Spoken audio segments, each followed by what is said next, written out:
Post 1. Raina and I have been married 3 years, together 6. We do not have kids. I am the boring one in the best way. I pay the mortgage on time, track the utilities, and prepay the car insurance because discounts make my brain hum. I cook on Sundays, portion meals, and keep a shared calendar that reminds both of us to live like future us matters. I make substantially more than Raina, and that was never a weapon. When she wanted to chase a fitness content pivot, I bought the ring light, a decent camera, foam tiles for the spare room, and a laptop that could handle edits without sounding like a leaf blower.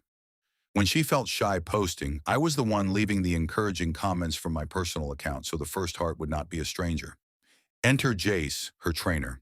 He is the kind of young hotshot who can talk about macros while recording himself doing it. He sells transformation packages, private coaching, and something called a discipline accelerator that is basically early alarms and a spreadsheet with italics. At first I liked him fine. He seemed to take form seriously and did not let people ego lift.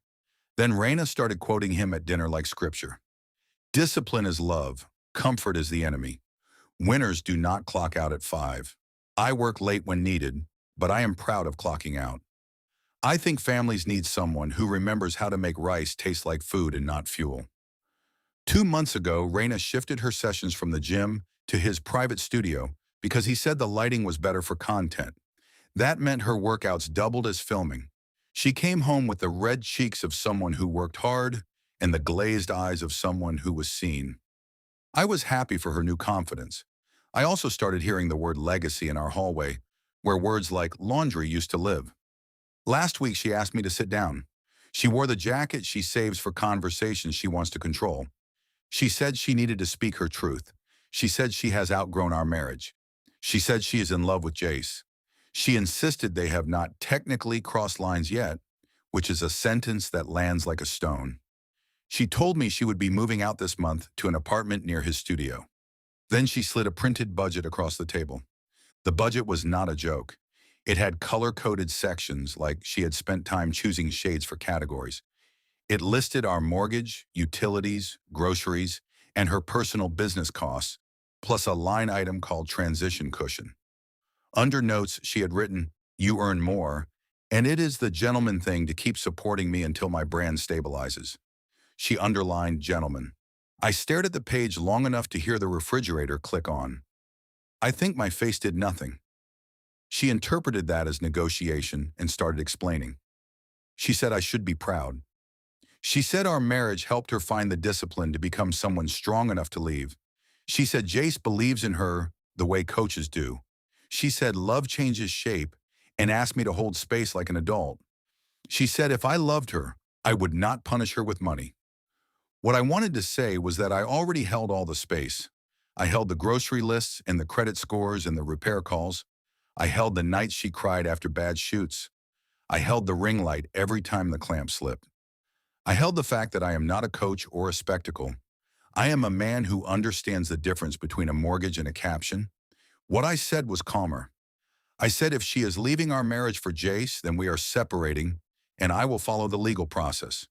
I said I will not keep paying our full household like nothing changed plus an extra cushion for her new home.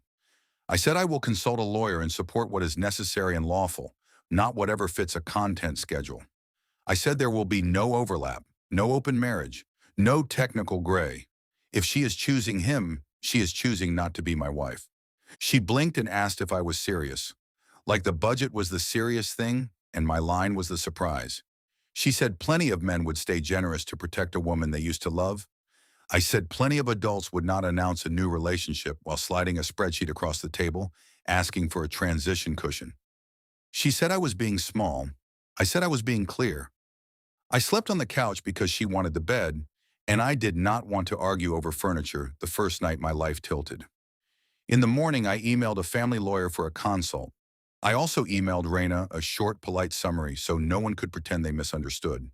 You have stated you are leaving the marriage and intend to pursue a relationship with your trainer. I will engage counsel and follow a lawful separation process. Until we have guidance, I will cover my personal obligations and the jointly titled essentials required by law. I will not fund separate housing or business costs. All further communication should be by email. She replied with a link to one of Jace's reels about men who support women's dreams, even when those dreams do not include them. Then she texted her sister, who called me to say I should be ashamed for making money into a lever.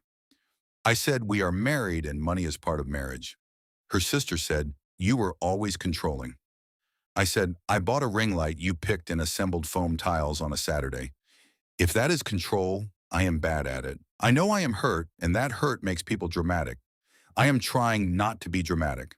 I am writing this down because being precise keeps me from spiraling. I will talk to a lawyer.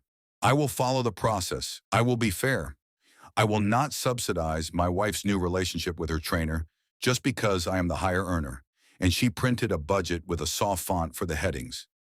Am I the jerk for telling my wife who is leaving me for her fitness trainer that I will not bankroll her transition and that I will only provide what my lawyer and a judge say is necessary while we separate? Comment 1. Not the jerk. You are following a lawful process, not punishing anyone. Consult counsel, stop all non-essential payments, remove her as an authorized user if she is on your cards, and keep every message in writing. Comment 2. Not the jerk. Do a clean financial triage, separate accounts, freeze joint cards, document assets, redirect pay to your own account, and secure a short-term place if needed. Her budget is not your obligation. Update 1. I thought there would be quiet after her announcement. Instead, there was a reel.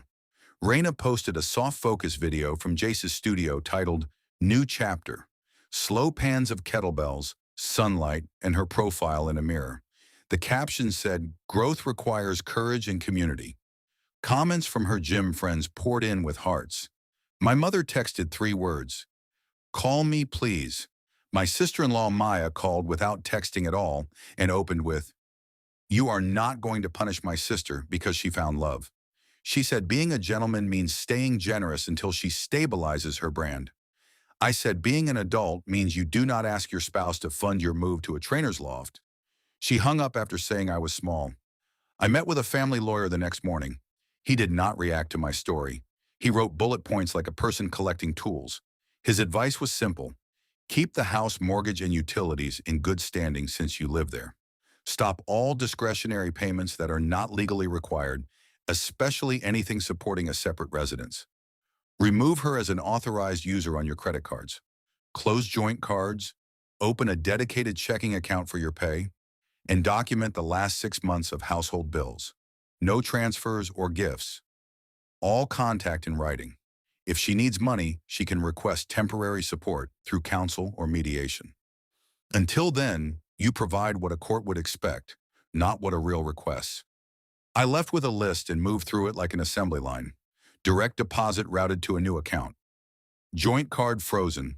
Her authorized user card disabled with 1 call that took 6 careful minutes. I forwarded my mail to a P.O. box because paperwork likes to disappear exactly when it matters. I set up a shared folder labeled Disclosures and dropped PDFs of mortgage statements, utilities, car insurance, and the purchase receipts for the ring light and camera that started this hobby. Not because I want to argue over foam tiles, because I want my side of the record to be tidy when a mediator asks for it. Raina moved 2 suitcases out on Wednesday. Jace came with her, standing in my doorway, holding a set of keys clipped to a carabiner like he was managing a backstage. He said he wanted to keep things respectful. I said respect looks like sending requests by email, not walking into my house to supervise a packing session. He laughed lightly and said I was high conflict. I said, no, I am precise. Raina grabbed her clothes, toiletries, and a stack of gym outfits I recognized from every video. She tried to take the camera body and the mic kit. I said those were purchased on my card and our marital property until we divide. She rolled her eyes and said gear is hers by soul. I offered to photograph the serial numbers and hold them in the house until we split assets. She left them, furious, and took the ring light. I let her. It squeaks when the clamp slips, and I am tired of holding it at shoulder height. That night, Maya sent a group message to my family accusing me of financial abuse for removing the credit card. My mother replied with a long paragraph about kindness and second chances. My father asked for facts. I sent 2 sentences. Raina informed me she is leaving the marriage for her trainer. I am covering the house and utilities where I live and following a lawful separation process. I will not fund a second apartment or business costs. No one replied for 10 minutes. Then my mother wrote, "We all need time."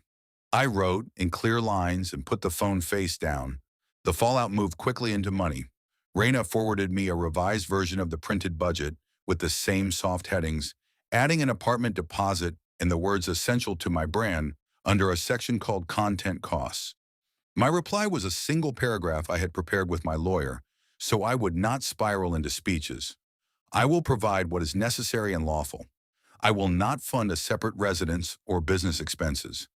Please direct any further requests through counsel. She answered that I had become a stranger with a calculator. I did not reply. I emailed my attorney and attached the budget. Small things kept me from feeling like a villain in someone else's edit. The building manager taped a general notice on our mailboxes, reminding tenants that commercial filming requires permission and no tripods in hallways. It was not about Raina by name, but the timing made me breathe easier. Work was steady. I told my boss I needed a day for legal appointments and nothing else. He said to send calendar blocks and turn back to a spreadsheet that, unlike Reels, does not ask for applause. Jace posted a story about men who fear strong women. He did not name me. He did not have to.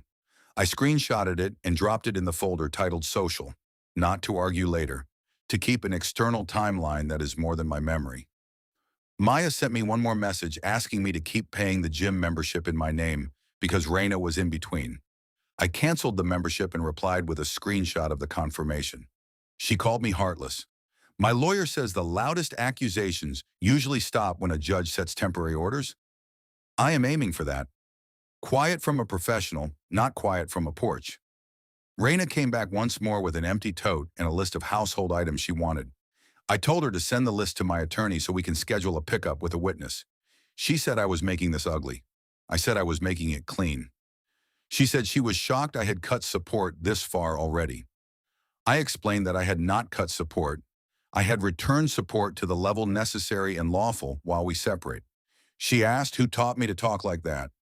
I said a lawyer who has seen too many people try to use romance to fog numbers. I am not pretending I am fine. I stare at the camera on the shelf and feel stupid about how proud I was when I wrapped it as a surprise. I open the fridge and see the meal prep containers I always fill on Sunday and wonder who I am feeding now. Then I do the dishes and pay the mortgage and send one more email that says, "Please direct future requests to counsel." I am not a hero. I am a man who will not subsidize being replaced by a young coach with a crossbody bag. Am I the jerk for cutting support down to what my lawyer says is necessary while my wife leaves to be with her trainer, refusing to fund her new apartment or content costs, and insisting all item requests go through counsel? Comment 1. Not the jerk. You are doing exactly what any lawyer would advise. Keep mortgage and utilities, stop funding her separate life, remove card access, and move all communication to email. Do not meet without a witness. Comment 2, not the jerk. Her printed budgets are not court orders. Document everything, schedule mediation, and let temporary orders set the tone. Keep the gear until division. Update 2. I thought the next chapter would be spreadsheets and silence. Raina and Jace had their soft focus reel. I had my lawyer's list, and the house felt like a waiting room where the magazines are all about taxes. Then Raina texted at 7:08 a.m. with a photo of a stick on a bathroom counter. 2 pink lines, blurry. The caption said, "I think I am pregnant. We need to talk." My brain did the thing it does when a fire alarm chirps once. It cataloged. She moved out last Wednesday. The last time we were intimate was 3 weeks before that. The dates do not sit together. I took a breath and typed what I had practiced in my notebook for months because I knew some version of this might arrive. If you are pregnant and the child is mine, I will be present and responsible. I will not sign any paperwork or provide additional support until paternity is confirmed at the earliest safe window. Please have your counsel coordinate testing with mine. She replied that I was heartless for making her pee on a stick and then forwarding her to lawyers. I did not forward. I wrote one more sentence. Facts prevent harm. If you want to walk through this with me, we do it with facts. She read it and did not reply for 2 hours. Then a story appeared from Jace's account. A black and white photo of a hand on a stomach. The caption was, Legacy chooses the brave. My phone buzzed with 3 friends sending screenshots, as if I might have missed it while ironing a shirt. At noon, Raina emailed a budget revision again. Same pastel headings, new lines for prenatal vitamins, early appointments, and a category called nesting that included a glider and a neutral rug. She wrote that since I was the higher earner, I should resume full household support and add a monthly amount for baby prep, so stress would not harm the pregnancy. My reply fit in 4 sentences because my lawyer and I drafted them together for this exact pressure. I will provide what is necessary and lawful. I will not resume discretionary support or fund separate housing and business costs. I will cover nothing baby-related until paternity is confirmed at the earliest safe window. Please have your counsel contact mine to schedule testing and to discuss temporary orders. She wrote back that stress is bad for early pregnancies and that I was jeopardizing the baby. I read the email 3 times and then opened the housekeeping folder to keep my hands from typing something unhelpful. I added a checklist called Hospital and Birth. Call the hospital social worker. Ask how to list me as non-contact unless paternity confirmed. Draft a letter declining any acknowledgments of paternity. Put it on paper so a clerk can scan it without a speech. My best friend Dion came over with coffee and a face that communicated both outrage and calm. He asked to see the photo. He looked at it for 5 full seconds and said, "The control line is faint, and the background is an old vanity top, not hers." He is not a detective. He is a man who has cleaned that vanity in my bathroom and knows it is marble, not laminate. I did not accuse anyone of anything. I emailed Raina politely and asked her to forward her appointment portal screenshots with dates so I could plan around work for any testing. She responded that I was trying to control her body. I replied with the sentence that has become my seatbelt. Facts prevent harm. Maya, my sister-in-law, called to say that a real man would step up regardless, and that asking for tests is small. I said a real adult does not ask a soon-to-be ex to fund a new apartment and a neutral rug while also refusing to document anything. She said the rug line was mean. I said it was precise. She hung up. The building manager helped without meaning to. He slid a notice under our doors that said all commercial filming must be cleared in writing and that non-residents are not permitted to use tenant amenities for content shoots. It was addressed to all tenants. It was a line that did not require my voice to be the bad guy. I put the notice in the binder behind the letter from my lawyer and the screenshot of Jace's hand on a stomach. That evening, Raina sent me an ultrasound image. The corner said her first name, our last name, and a date that did not make sense based on when she moved out and our last intimacy. The gestational age stamp was missing. The top banner had a clinic name that I could not find in our city, though there is a chain with a similar name 3 states away.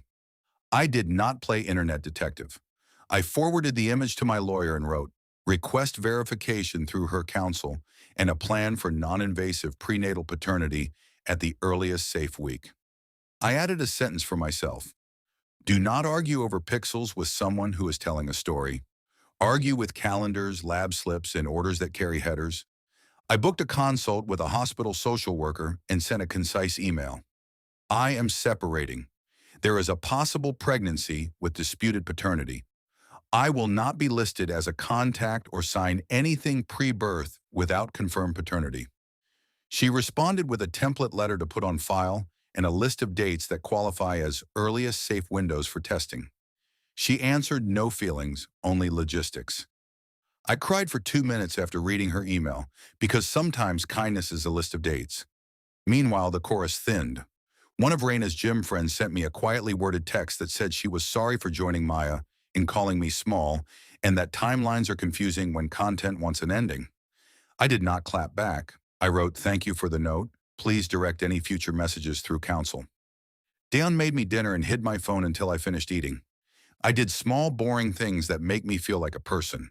I removed Raina from my auto insurance because my lawyer said I should not carry liability for someone who does not live with me. I changed my life insurance beneficiary to a temporary trust because widower brain is real even when you are not a widower, and my nerves like plans. I set calendar reminders for the mediation intake and sent my attorney the last 6 months of bank statements in a single PDF. so he would not have to email me at midnight asking for page 7. Raina posted a reel of a tiny onesie on a hanger. The caption said, "Beginnings." The comments were a mix of hearts and advice on hydration. Jace wrote one sentence. "Courage makes fathers." I did not screenshot it. I do not need a museum of sentences that evaporate when a judge asks for records. I need to sleep and to show up to work and to attend mediation so a grown-up can draw lines where a ring light used to be. I still do not know if she is pregnant. If she is, and if the child is mine, I will be there. I will show up to appointments, and I will feed small people at 3 in the morning, and I will not use child support as a weapon. If she is and the child is not mine, I will not be a prop to make a trainer feel like a mentor. If she is not, I will not be the villain in a story about a man who would not finance a neutral rug.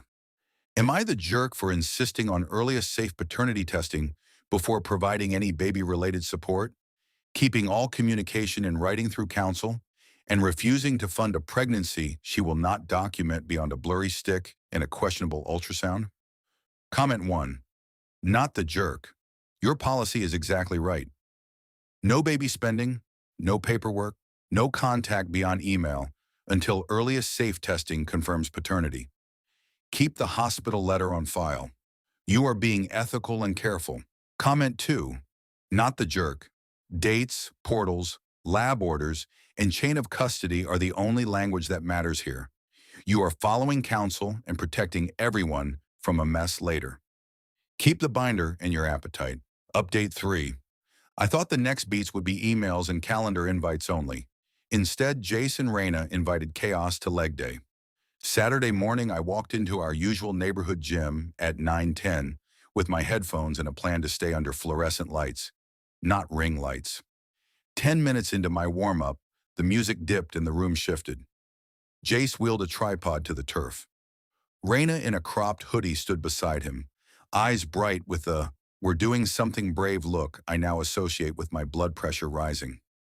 A small crowd formed, not huge, but enough that people stopped between sets to watch. Jace clapped. "Community moment," he said. "We are celebrating new life and calling men into courage." Heads turned toward me like the camera already knew my mark. Raina raised a tiny onesie. I felt my stomach tilt the way it does when an elevator drops that first inch. I do not do scenes. I also refuse to be drafted into one without a script I wrote. So I pulled the index card from my wallet. I wrote it last week with my lawyer, the social worker, in Dion, and practiced it until my voice could say it even if my hands shook. Raina started first. "To everyone who has supported my journey," she said into the lens, "I'm so grateful. I want to honor this baby with a promise of stability. I'm asking OP to step up, to help fund prenatal needs, and to keep our home payments steady while my brand stabilizes, because he has always been the steady one." Phones turned. Jace angled the tripod toward me like a spotlight. I took 2 steps forward, not to center myself, but to find a clear tone. I read, "If the child is mine, I will be present and responsible as a father. I will not sign any paperwork or provide baby-related support until paternity is confirmed at the earliest safe window. I will not fund a second residence or business expenses. I am following a lawful separation process. All future requests should be directed through counsel. Please stop staging public requests." My voice held. Someone in the back scoffed. Jace tried to speak over me. "A real man does not need forms to love," he said louder now and stepped closer. The gym manager, Alana, broke the scene like she was popping a bubble. She came from behind the desk holding a laminated sheet.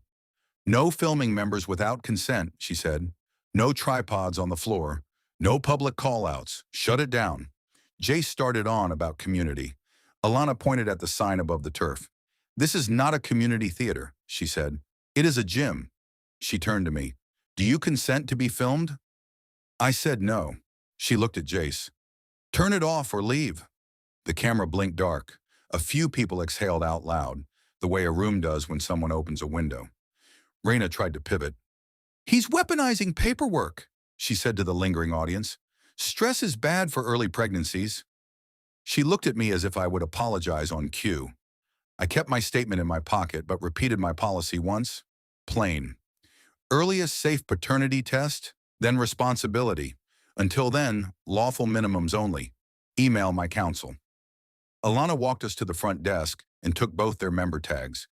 No content filming for either of you for 30 days, she said. Any more public scenes, and it is a permanent ban. Her face was not unkind. It was a woman protecting her floor from tripods and tears. Back home, I wrote a 2-paragraph recap to my attorney. Date, time, what was said, who intervened, filming ban. I attached a photo of the no filming sign with a timestamp and the gym's email confirming the 30-day restriction. I also sent a brief note to the hospital social worker. No change to plan. Still requesting earliest safe testing. Still no pre-birth paperwork. She replied, noted, and reminded me of the next qualifying week for NIP. Facts are air in a room that smells like chalk and performance. The pylon thinned a little more. One lifter DM'd me, sorry you were ambushed. That was wild. A different account sent, be a man and step up regardless. I replied to neither. I forwarded the compliments and the jabs to the folder called social and closed the app. Maya called furious. You humiliated my sister, she said. Why can't you be generous while this gets sorted? I said, generous is not subsidizing a new apartment and business gear while I'm being replaced. Generous is letting a judge set temporary orders instead of pretending Instagram comments are a court. She hung up with the word cold. I added the call summary to my log because cold is often what boundaries feel like to people who benefit from the old temperature. By afternoon, mediation intake was confirmed for 2 weeks out. My attorney sent a proposed temporary support framework. Mortgage and utilities for the home I live in. Nothing for a second residence. No baby costs until paternity results. No discretionary transfers.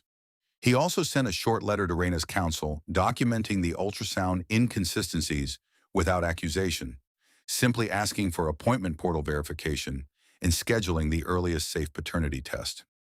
Reading without accusation mattered. I am not a detective. I am a man who refuses to argue pixels when a calendar and a lab slip exist. In the evening, I did the most boring thing I know. I folded towels. The rhythm sorted my head. I remembered holding the camera last year while Raina filmed a deadlift PR and how proud I felt to be the person she wanted behind the lens. I let that memory sit next to the image of a tripod pointed at me while I read a statement about boundaries. Both are true. One belongs to the past. One is the present. Dion dropped by with takeout and asked if I wanted to scream. I said no. I wanted to plan. We mapped boxes in the spare room in case this house becomes more theater than home before a hearing. We set aside a shelf for the binders so it does not travel behind a plant. We made a grocery list that did not include anyone's macros. I am not here to win an audience. I am here to get through mediation with my sanity, my credit score, and my spine intact. Today, the gym reminded me that scenes dissolve when someone with a laminated policy says no. My policy fits on an index card.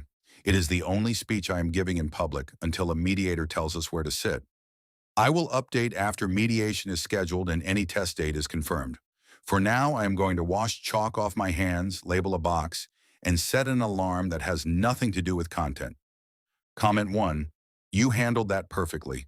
You gave one calm statement, refused filming, and let staff enforce policy.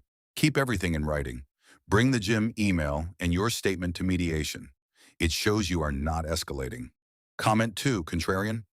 You should have promised to support any baby. Real men do not need tests. OP replied to comment 2, if the child is mine, I will be present and responsible. I will not sign false paperwork or fund a separate life based on a claim no one will document. Tests protect everyone, including a child. Update 4. Mediation intake landed fast. The coordinator emailed both counsel with a neutral tone that felt like a cool cloth. She asked for a brief summary, current living arrangements, incomes, and any urgent issues. My attorney sent 2 paragraphs. Raina has moved out and is cohabiting near her trainer's studio. No children. Disputed pregnancy claim. OP covering mortgage and utilities for the residence he occupies. No separate residence funding. Requests all future contact by email and earliest safe paternity testing scheduled pending cooperation. He attached my 6-month bill packet in the gym's filming ban email. I read the PDF twice, breathed, and put it back in the binder. The mediation room was beige and kind. No ring lights, no audience. Just a table, 2 pitchers of water, a box of tissues that looked brand new, and a clock that ticked like a metronome. Raina arrived in a fitted blazer with content makeup and a jaw set for performance. Jace did not attend. Her sister Maya waited in the lobby and pretended not to stare at the door. Our mediator, a calm woman named Soraya, set ground rules. Speak in turns, stick to facts, no recordings, and if emotions run too hot, we will caucus separately. Raina opened. She said she was pursuing her best self, that our marriage no longer aligned with her growth, and that she needed temporary support to stabilize while her brand ramped. She slid the same printed budget I have now seen 3 versions of, still pastel, now with a line called baby prep and a note that stress harms pregnancy. She said my reduction in support was punitive and controlling. She said a gentleman would not yank stability. My attorney nodded like a man listening to weather. Then he spoke. He said I earn more and am covering the home where I live. He said Raina moved out voluntarily to pursue a new relationship and that her separate residence and business costs are not my obligation. He said pregnancy is disputed and that we have asked for earliest safe paternity testing. He said there will be no pre-birth paperwork or baby expenses paid without confirmed paternity. He handed Soraya copies of 2 images Raina provided, the toilet top test and the ultrasound, with a clinic banner from a different state, pointing out dates that do not align with known timelines and the lack of portal verification. He did not accuse. He asked for documentation. Soraya turned to Raina with the same neutral tone. Do you have portal screenshots or appointment confirmations that include dates in your name? Raina said she would not subject her body to surveillance.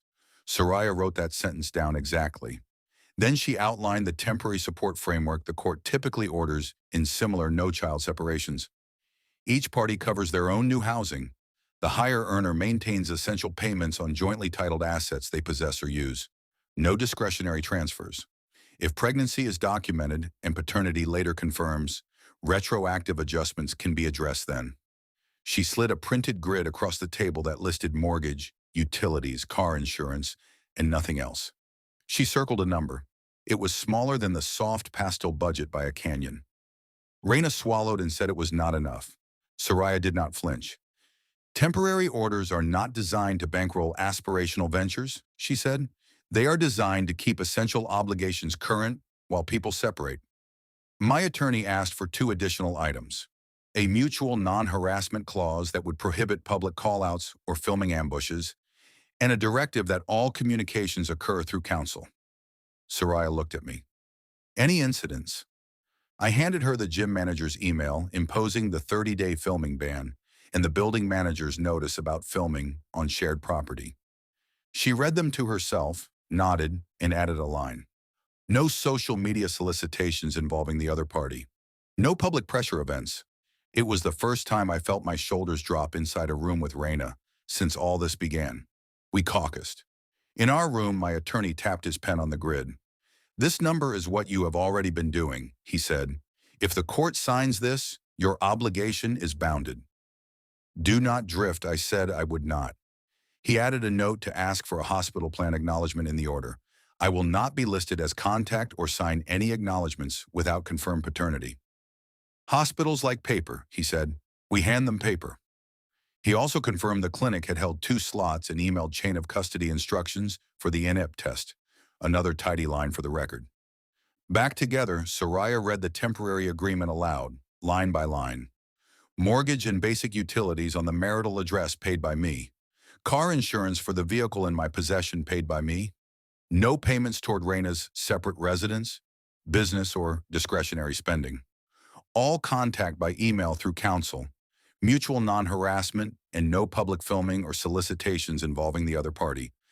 Earliest safe paternity test to be coordinated within 14 days. Hospital plan on file reflecting no pre-birth paperwork or contact without paternity. Each party keeps documentation for future accounting. We initialed each page. Raina's pen scratched harder on the non-harassment line. When she reached the circled number, she asked if she could speak to the spirit of the agreement. Soraya said the spirit is clarity. In the lobby, Maya said, so he gets to cut you off. Soraya answered before I could. He is required to pay exactly what is listed, she said. Nothing else. Maya looked at me like I had stolen something from a child. I said nothing because I have learned that silence paired with paper is a kind of spine. Back home, I updated my autopays to match the grid and set calendar reminders for due dates. I sent the hospital plan addendum to the social worker. She replied, received and attached. I transferred a small overage sitting in an old joint account into the mortgage account so there would be no joint money sloshing around to be argued over.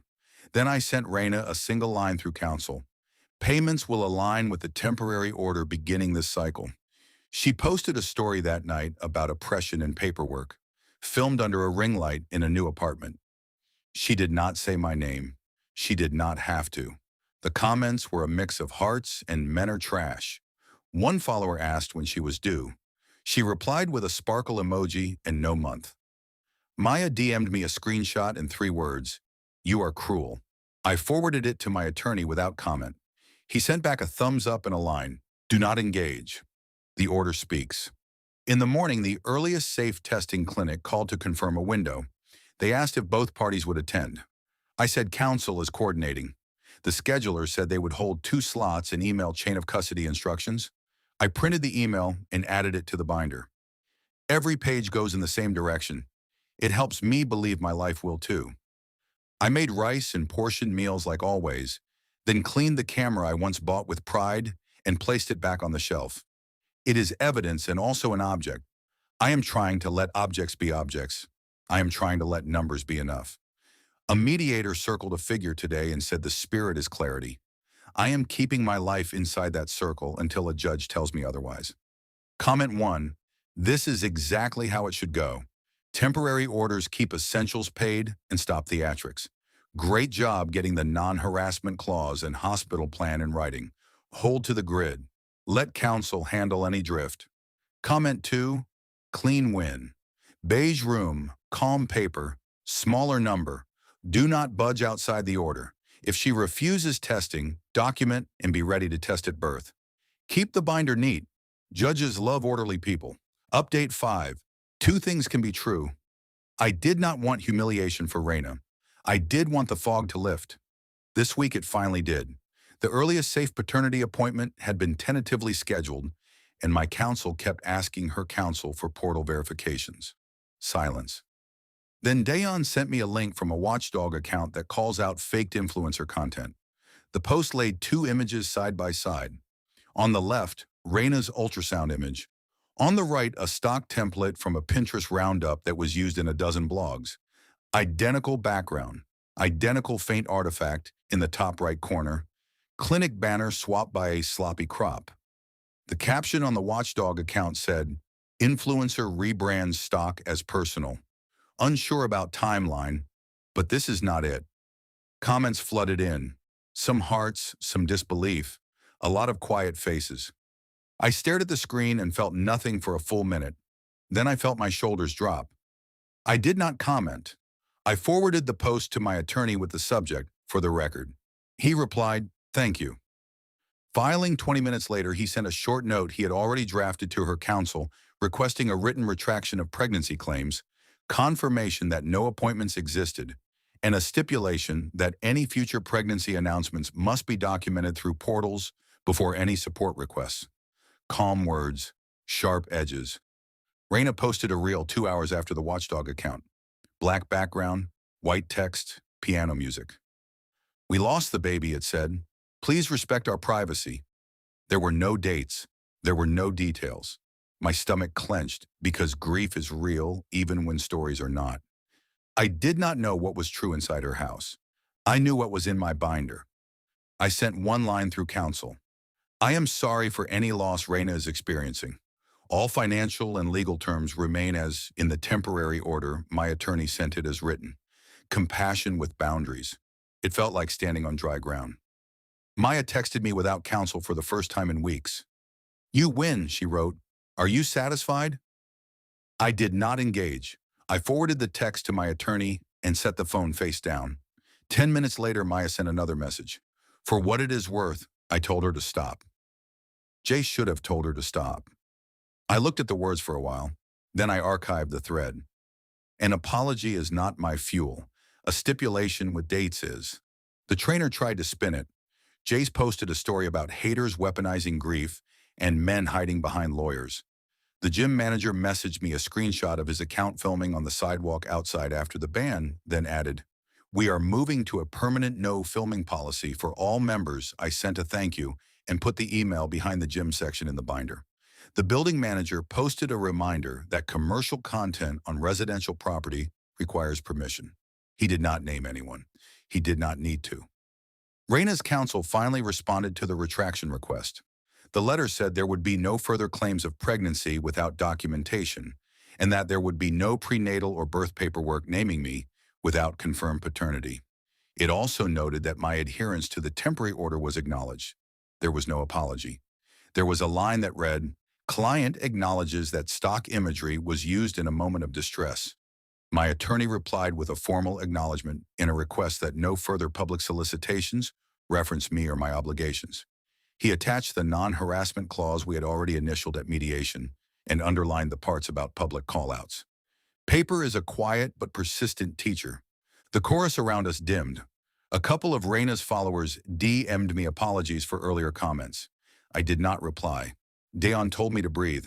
I did in the kitchen, watching water boil for rice. The bubbles were the only drama in the room. My shoulders learned a new position. Lower. On the practical side, I renewed the temporary order auto pays for another cycle because my lawyer said not to drift even when the other side's story crumbles. I asked my attorney to schedule the final property division session. He added the camera, mic kit, and ring light to the asset list with current replacement values. Raina's counsel agreed to a pickup with a neutral third party present next week. It felt small and administrative and right. Objects go to their columns, people go to theirs. At work, my boss pulled me aside and said I looked different. I said the weather broke. He nodded without asking for detail and moved a long, calm project onto my schedule that will carry me into winter.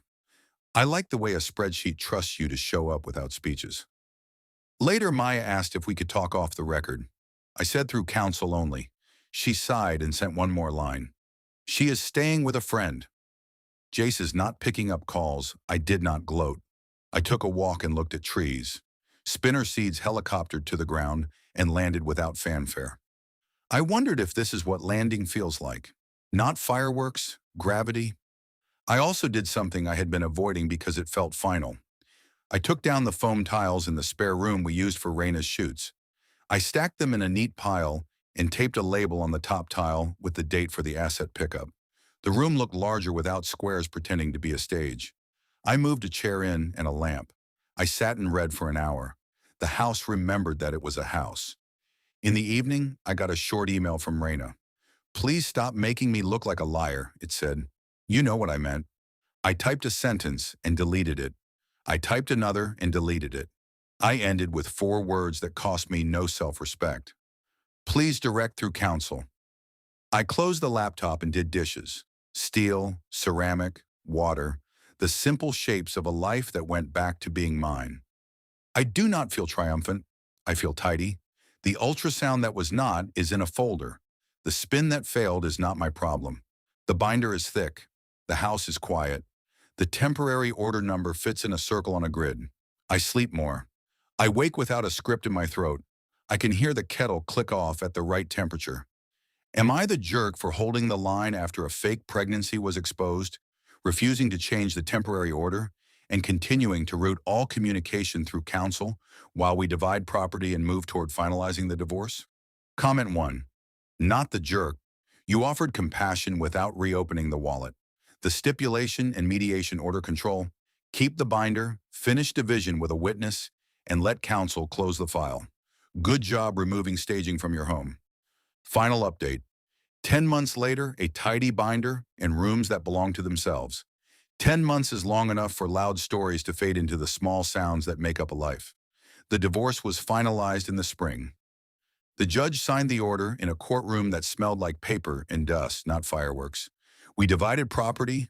The ring light creaked in its box as if it had opinions, and the camera went to Raina with a line item number beside it. I walked out with keys, my credit intact, in a binder that finally stopped growing. The fake pregnancy never revived. There was no late twist, no envelope with tiny footprints, no midnight call that made me drive across town. Her counsel filed a brief letter acknowledging the retraction, and the hospital social worker closed the file, noting that no birth event required my presence. I took that note and tucked it behind the mediation agreement. It felt like clicking a seatbelt into its receiver. Raina and Jace did not last. That is not gossip. It is a line recorded in a filing where her address changed again. Sponsorships thinned, then stopped. The gym where she filmed too much expanded its no filming policy into a general rule that all members now follow. And in a small irony, she ended up at the front desk of a boutique studio across town scanning guest passes. Maya told me this once in a message that sounded like she wanted me to feel sorry for Raina, but also wanted me to know that everyone else was noticing the shrink of a stage. I did not gloat. I pinned a reminder on my phone that said, "Do not build your identity from someone else's spiral," and moved on. My mother and I have found a careful middle. She apologized again in writing this time for pushing me to be a gentleman in ways that ignored my boundaries. We eat pasta on Sundays and trade recipes.